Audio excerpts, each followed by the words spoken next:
Awesome, awesome. So again, welcome. My name is Melanie Levitz, National Marketing Director. I love to host every week a study hall on a different subject. And this week we have a very special guest, Keith Willis, amazing leader in the company. If you don't know, he just walked stage at our last huge event in Birmingham, Alabama as International Marketing Director. That is the highest level that you can achieve in this company. And I'll tell you what, he is not stopping. He is continuing to build this and helping others along the way. He comes from a life coaching skills background, an entrepreneur skills background, as well as the NFL. He played National Football League, and truly excited to have him just come on and share his story and give us some leadership skills on how he's been able to hit the highest level in the company in just 2 years and 10 months.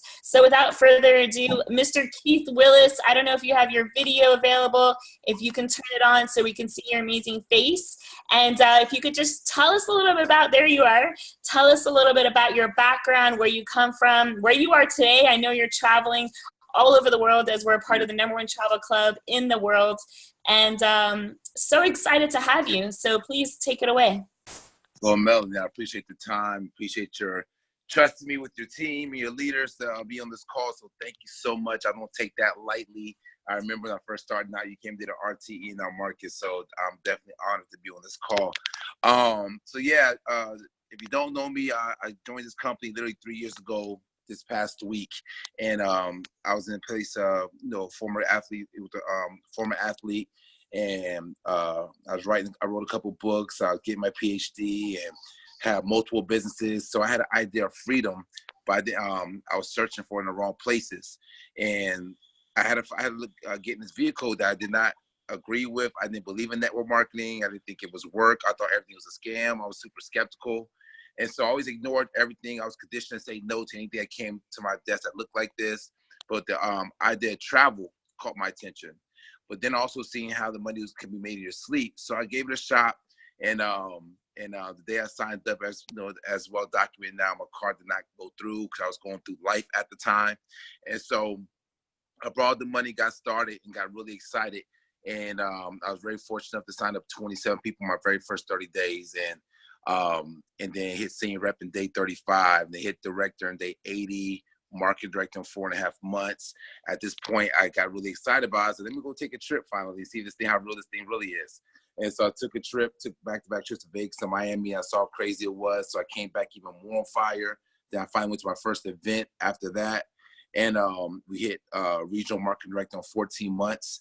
I say everybody between MD and RMD, which I'm going to talk about today, was my growth phase in my business where I had to grow up and be a better leader. Then we hit the 100K in 18 months and national market director 21 and IMD in 2 years and 10 months. And a lot of that's attributed. One, I do have an amazing team. I really do. But two, I had to really lock in on my leadership skills and my people skills. And I was sharing at Super Saturday and Super Sunday this past weekend in Chicago, Atlanta, sharing that I was built for IMD before I got into this company. You know what I mean? Just a lot of things I came in with, just as far as just natural skills that, as far as personal development. And once I realized the tools I already had inside of me, I just made sure I applied them at a very high level. And we went from there. So that's part of my story. What I was doing before this. Yes, I had a big time life coaching business, and I worked with a whole bunch of athletes, helping people become better people. And so all those things I did before this prepared me for this running WV.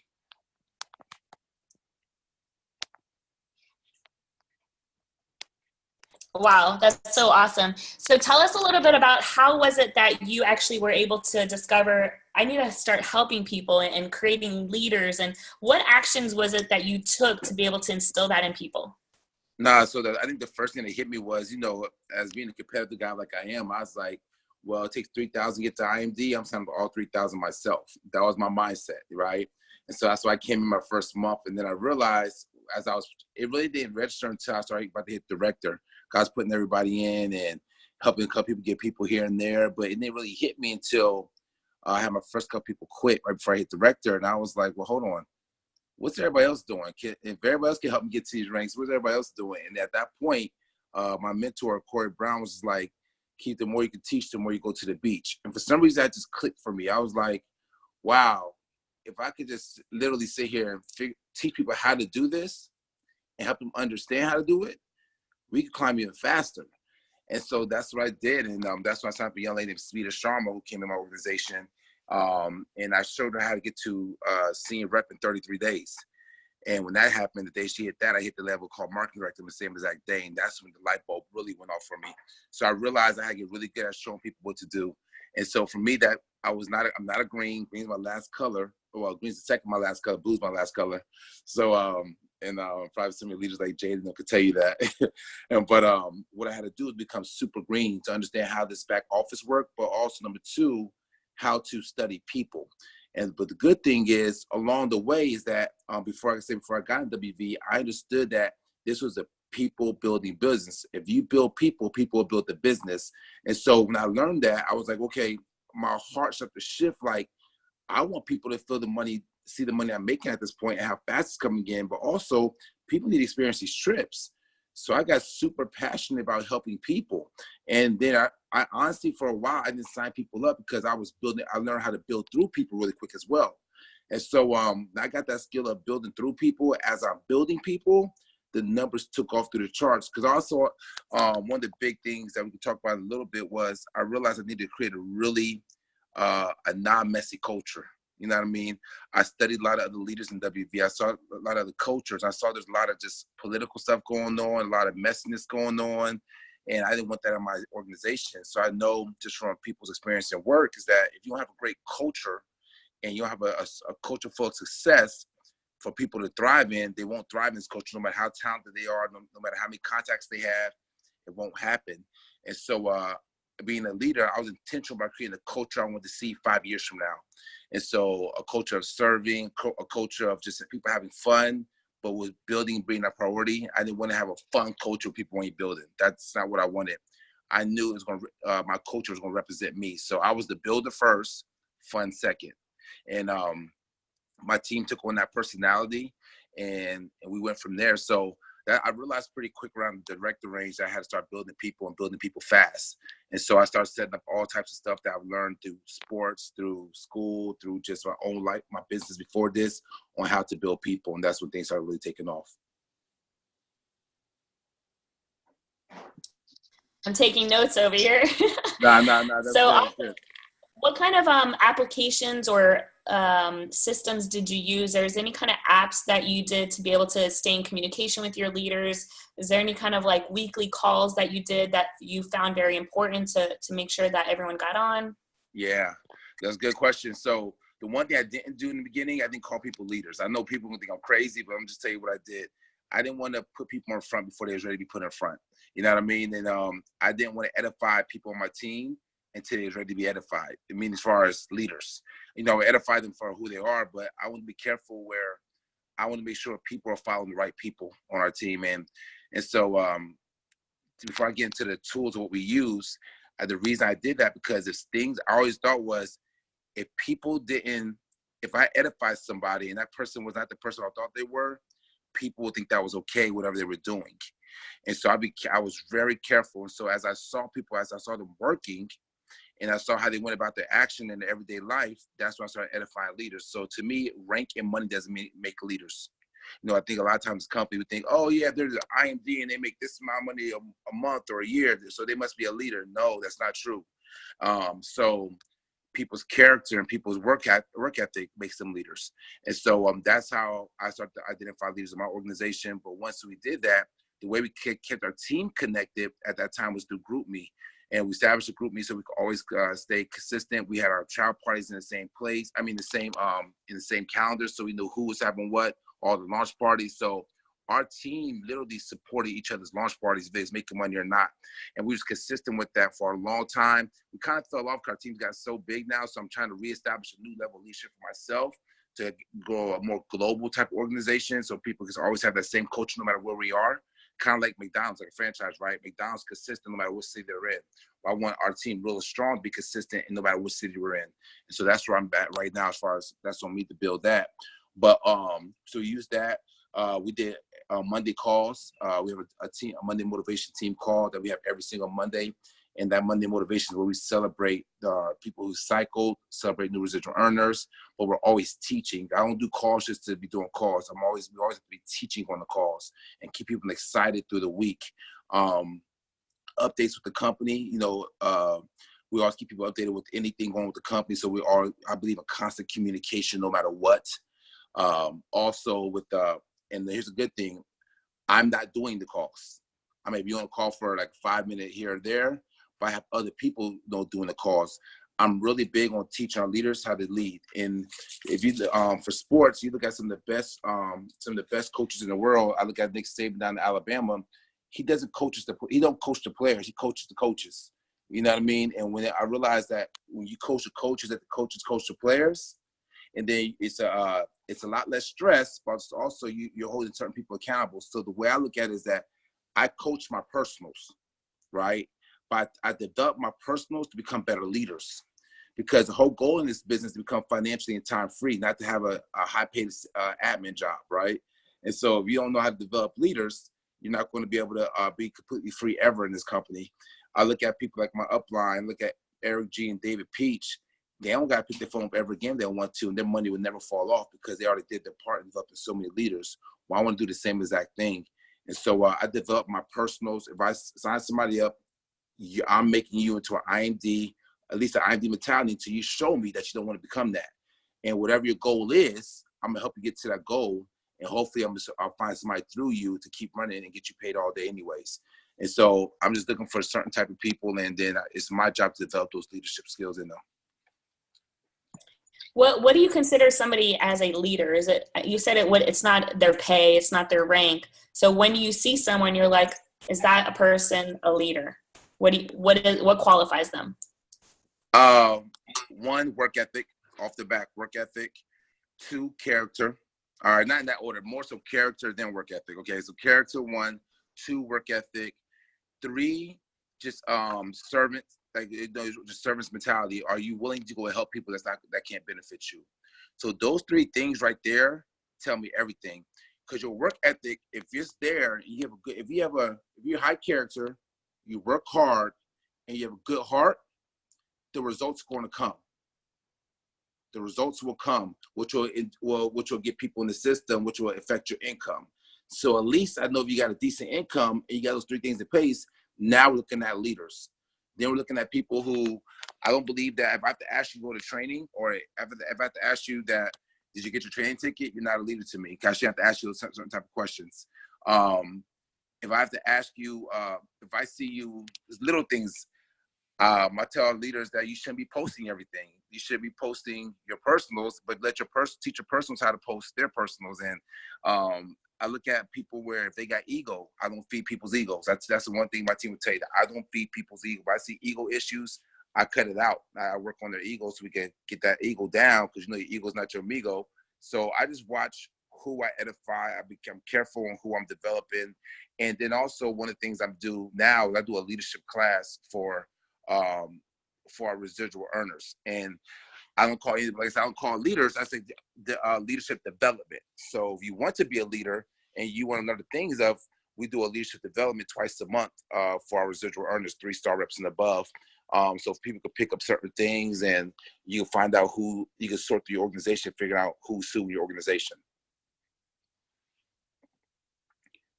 And That's for myself, awesome. yeah, for myself, I study a lot of leadership stuff. Again, I've been around a lot of great leaders in my life, between sports, business, teachers, my parents, athletes. I've been around a lot of amazing leaders that people aren't usually around. So I came in with a great understanding what it looks like, but also I put the time into studying leadership, and I read a lot when it comes to leadership to make sure I can pride myself in being a leader amongst leaders. That was my next question, actually. What kind of books would you recommend for leadership that you're reading? For me, dog, this is me personally, guys. This is me. Again, I'm not saying you have to, but for me, the first book I had to read and understand completely when I got in this company was The 5 Love Languages. I know that sounds crazy, but let me tell you why. 90% of my team is women, all right? And with all due respect, that comes with a lot, okay? There's a lot of different emotions and all this stuff, and I've never led women a day in my life, ever. I never worked with women on a high level, never led them. So I couldn't expect to be successful in this company if I didn't know how to. So one thing I did was put myself around one of the ladies on my team, a marketer named Chrissy Jones. She's the one who pours into me, teaching me how to deal with women.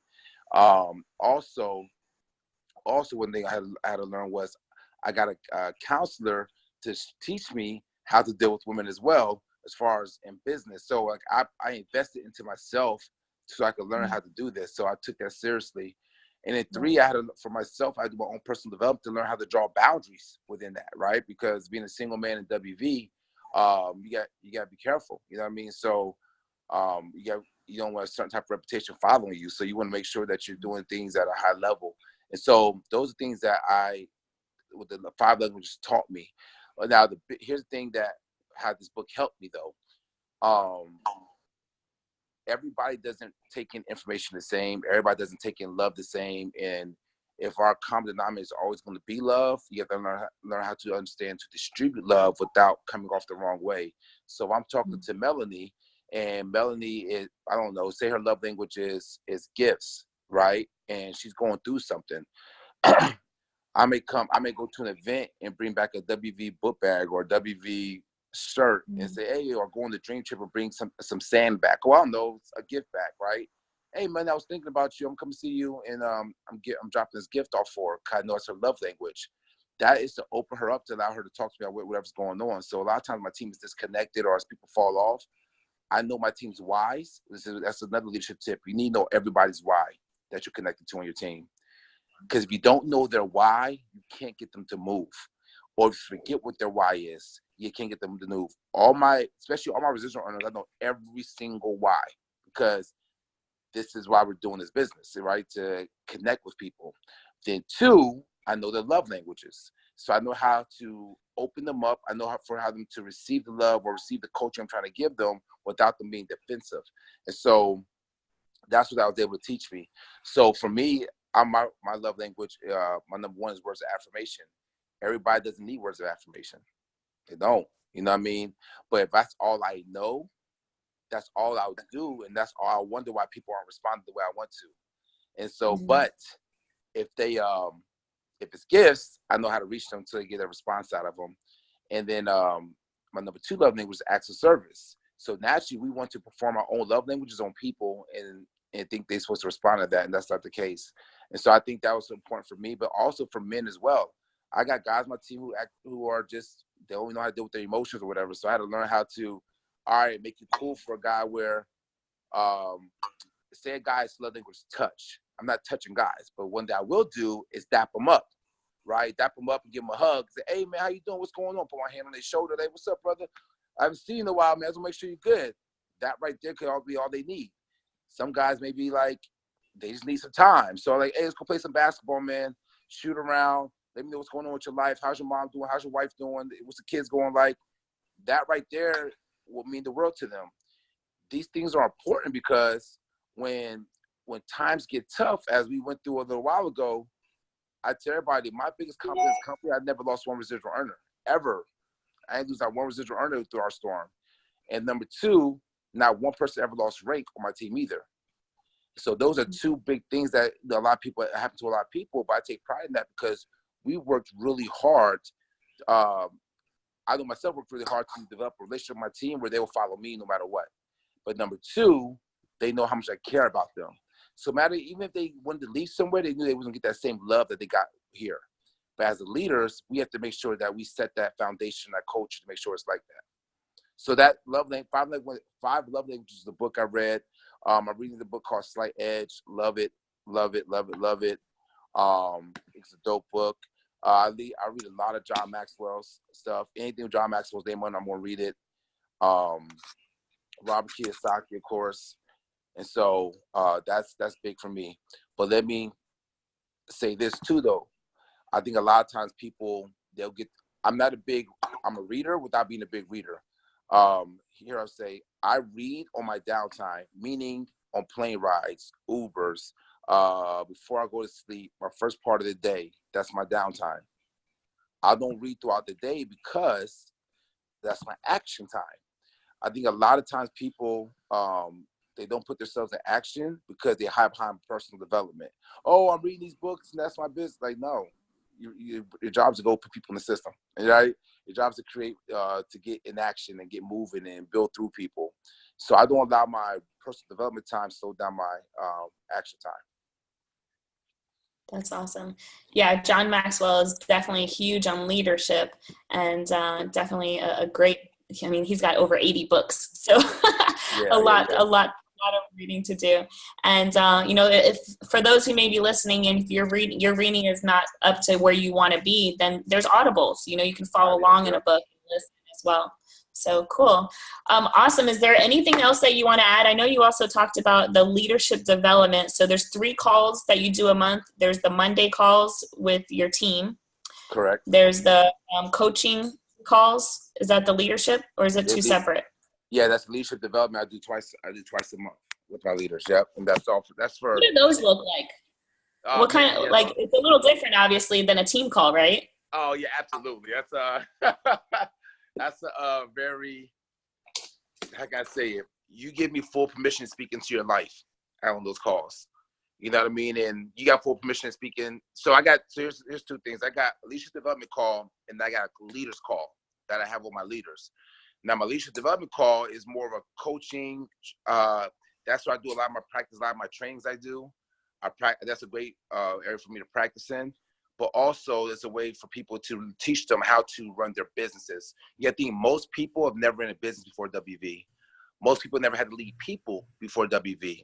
And people get that confused, like, well, I had a job and I had this many employees. No, they were paid to follow you. They didn't willingly follow you. And when people understand that difference, it's like, so you have to help people develop that. And on the leadership development call, I'm teaching that, how to run your back office, how to read your back office, how to build effectively, right? How to build people, how to, at that point, I was like, okay, what are you dealing with in your organization that I can help you with? So I'm giving a lot of advice on that call. Now, how to promote effectively, you know what I'm saying, that leadership development call, like, why is promoting important? Why is the 3-step important? Like, really understand the science behind all of this so you can be a better leader for your people. So just teaching them how to lead people is the leadership development call. Now, my leaders call is gloves off. You know what I mean? And it's the people that can handle where, all right, guys, we can get the real version of, like, everything's real about me, but now there's no cut cards. Like, if I see you messing up, I'm gonna call you out on it. But also, those same people in that circle can speak into my life as well. So it's not a one-way thing. I believe in effective communication, because I could be thinking I'm doing stuff right, and I'm completely wrong. But I got people who, if you're in that room with me, you have full access to speak into my life. And there's only about 4 of us in that room. You know what I mean? Right now, that I could look at and say, listen, we need to get 8 points in by this date. I need you to get this by this date. No excuses. Let's go get it done. You need those type of people in your circle, because at the end of the day, those are the ones that you're going to rock with the hardest, because you can count on them and they count on you. No excuses. We'll get it done. And we're going to fight and live together and love together. We're going to do it all. And then as people start to promote themselves and get better, they come into the circle. They come to inner circle, where now it goes both ways on everybody being held accountable. The accountability level goes to a whole different level, because we know we're all in this thing for life, and we're going to do this thing together. That's so awesome. Yeah. Is there anything else that you want to add? Wow, you gave us so much. Yeah. The one thing I encourage people to, I talk to our leaders about, is building from the right heart place. You know what I mean? If you're only helping your team, you're not doing this business the right way. You know what I mean? I take pride in making other people money. I really like making other people money. I really do. That doesn't benefit me. I spent a lot of time even down, in Florida with your team down there, and trying to help as many people as I possibly could, all over the country, really. And seeing other people win is like does something for me. That's my high, seeing other people win, and I can help with. And I don't care about my name being called. I could look at you, you can look at me. No, I got you, you got me, we're good. Go do your thing, right? I tell our team to make sure you find 2 or 3 people outside of our team that you go serve, point blank. 2 or 3 people outside of our team that you go serve. And that right there is huge, because I really believe when you plant seeds elsewhere, the harvest will come back in your organization later on at some point. And so when people ask how we hit IMD so quickly, because we served a whole lot more people very quickly, and that's how things turned around for us. That's awesome. Where you guys are at, do you have your travel parties open to everybody, or you keep them more secluded? Absolutely. No, if you're WV, you're in. You know what I mean? That's another thing, because we have a great culture. You know what I mean? And so people want to be around the culture. So people, I take it as a compliment. You know what I mean? When people say, "Oh, we want to bring our people to your travel party," that's a compliment to us, because we have a great culture. We run things on time. I'm big on time. Like, hey guys. Yeah. We're professionals. It may be a fun travel club, but we're professionals. And so we allow people to come in. But what I don't do is I don't allow my people to go to anybody else's travel party. I don't put new people in other people's travel parties in other cultures, because I don't want them to get tainted or get them misled on what things should be like. Because if you're around our culture a lot, our team will go somewhere else and be like, okay, that's not how we do it. I can see it's a difference. It's a huge difference. So I tell our team, protect your team. And I'm not going to send them anywhere. If I got 4 new members of Colorado, I'm not telling them, oh, go plug into this travel party. Nah, I don't know them. I don't know how to get things down. So what I would do is I'm going to Colorado. I'm establish our team around the Willis strong culture there, and let people adjust to us. And as I get to know the other leaders in that market, if I feel good about them, then I'll plug them in. If I don't, I don't want them bringing no politics, no messiness into contaminating what we can have out there. That's good. That's powerful. Are you doing just strictly travel parties, one-on-ones? Are you doing webinars as well? What kind of source are you using? When it comes to building, or come talk to my leaders? Building, actually. There's a question someone asked for building. Yeah, so far as building, we do it all, but we're not a big Zoom team. We're not. I'm being real with you. I believe Zoom made people lazy. You know what I mean? I think Zoom took the grit. I have a lot of people in this business. For us, I do Zooms. Like right now, I'm at a teammate's house, and you can see right now we're going through list. We got list. So we're going through these names. We got a total of 30, 60, 90.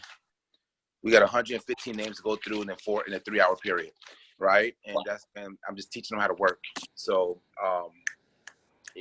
So we've been here grinding it out. And so some of the people we can't get to because they're in other states, right?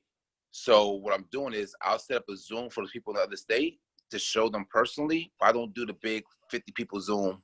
That's not how we're building. I want to make it personal as possible so we can identify the problems in their life. It may be a little bit more work, but our closing rate's a whole lot higher.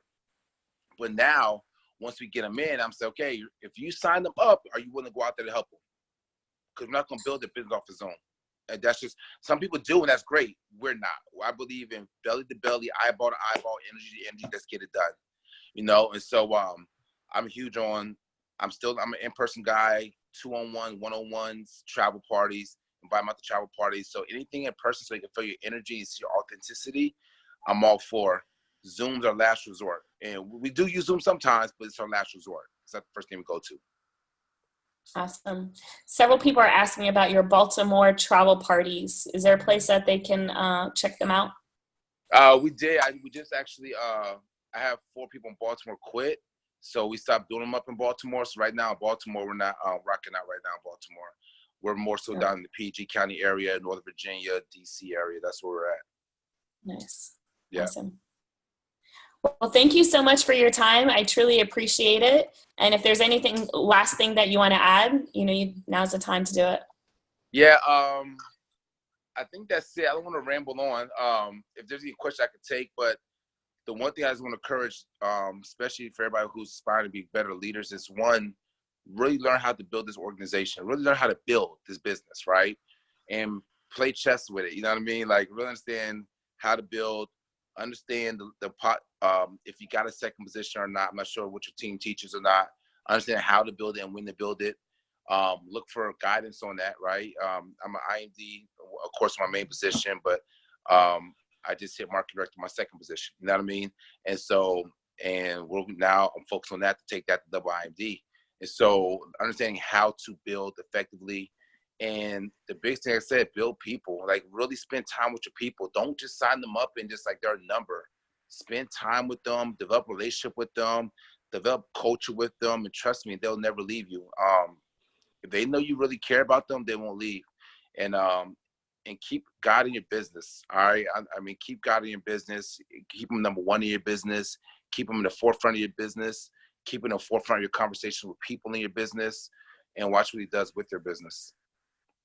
I see some things popping up. Is this a question for me? Am I missing something? Some people are just asking how they can connect with your people, or how we can help your people in South Florida.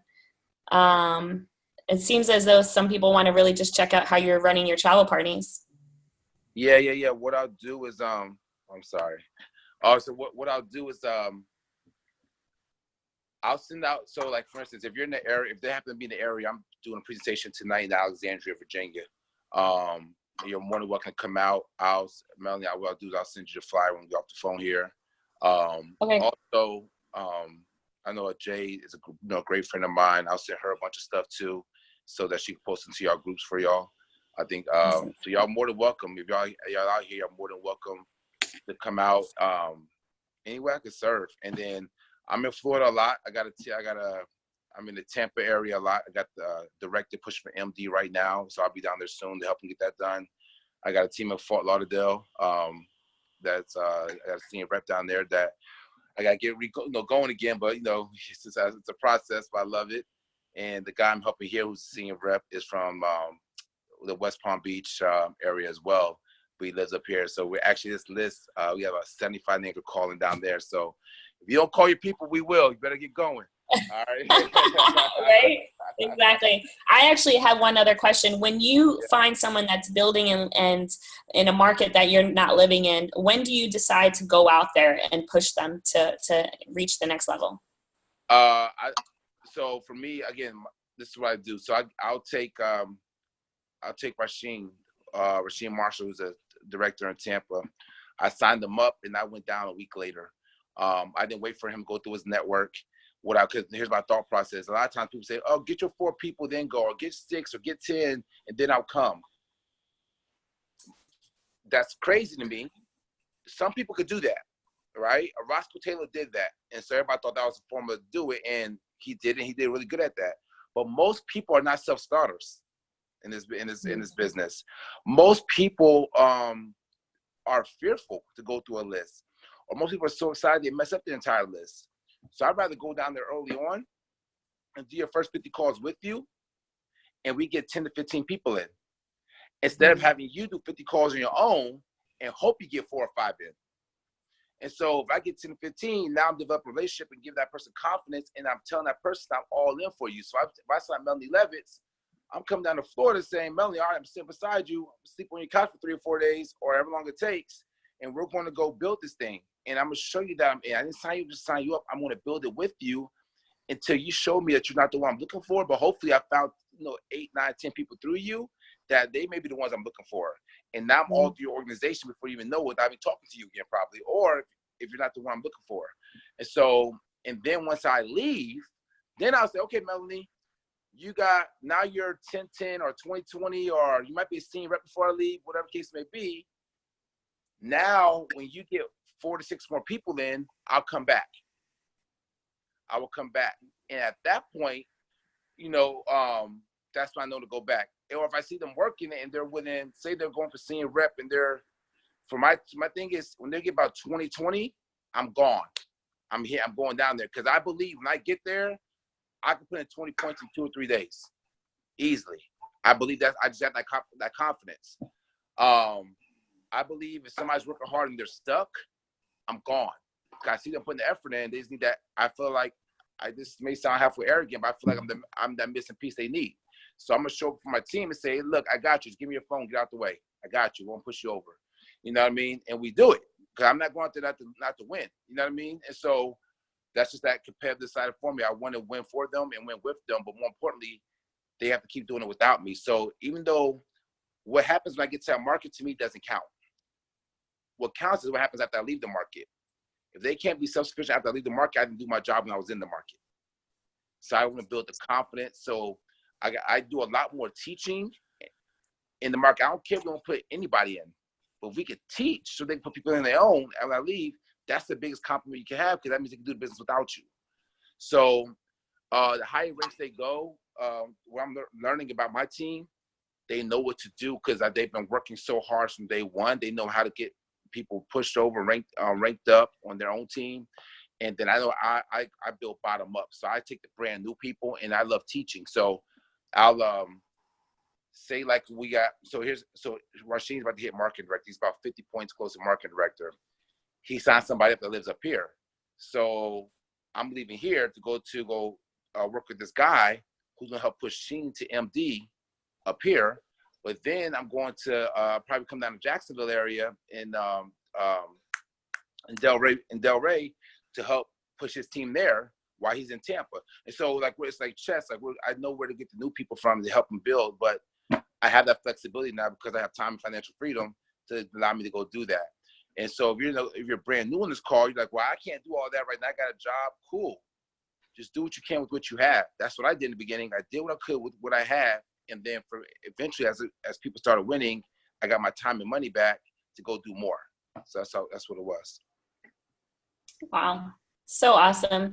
We're so proud of you. Thank you for your time, for your leadership, for giving, all of the information to everyone watching this. And it is recorded, so we'll push out the recording. And man, you're so amazing. I know that you have bigger plans than just IMD, and you're out there, helping people right now make calls. So that's truly definitely amazing. And let me say this too, as well. Please set your vision bigger. To that point, don't just let your vision be IMD. You know what I mean? IMD is cool, but for me, IMD gives me more access to do more. You know what I mean? And like everybody said, I had the Super Sunday yesterday in Atlanta, or 2 days ago in Chicago on Saturday. Somebody asked me what my goal was. My goal is to sponsor the most IMDs. Like I want to sponsor the most IMDs. My goal is to one day be at Night of Trainer one day, preferably, if God sees fit. The goal is to, not because I want to be on stage, not because it's about me, it's because I got something inside of me that people need to hear to free their lives up. You know what I mean? So make sure your vision and goals are big enough to fit other people, but don't never make it about you. Make sure you want to hit this level because what? To help more people. It's not because I want to do this and I want to do that. No, to bless more people. That's why I want to be a PAC team member one day, so I can help make decisions to help more people. So it's never about Keith, is understanding your value and what you can add as you build this business. That's all I got for you. You're amazing. I definitely can connect with you on that level to the T. So I truly appreciate you so much. And for everyone watching, we're going to have this next Tuesday, same time, and we'll be discussing social media with that.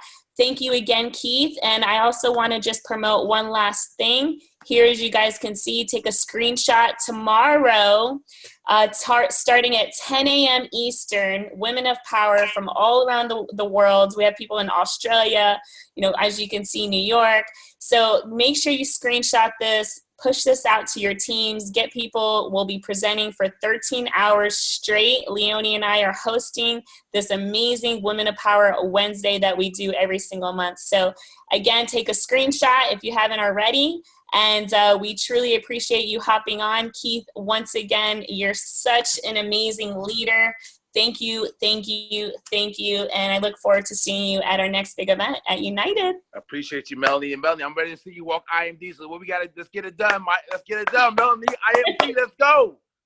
It's on the way. All right, man. I'll talk to y'all later. Bye. All right. Bye, Jay.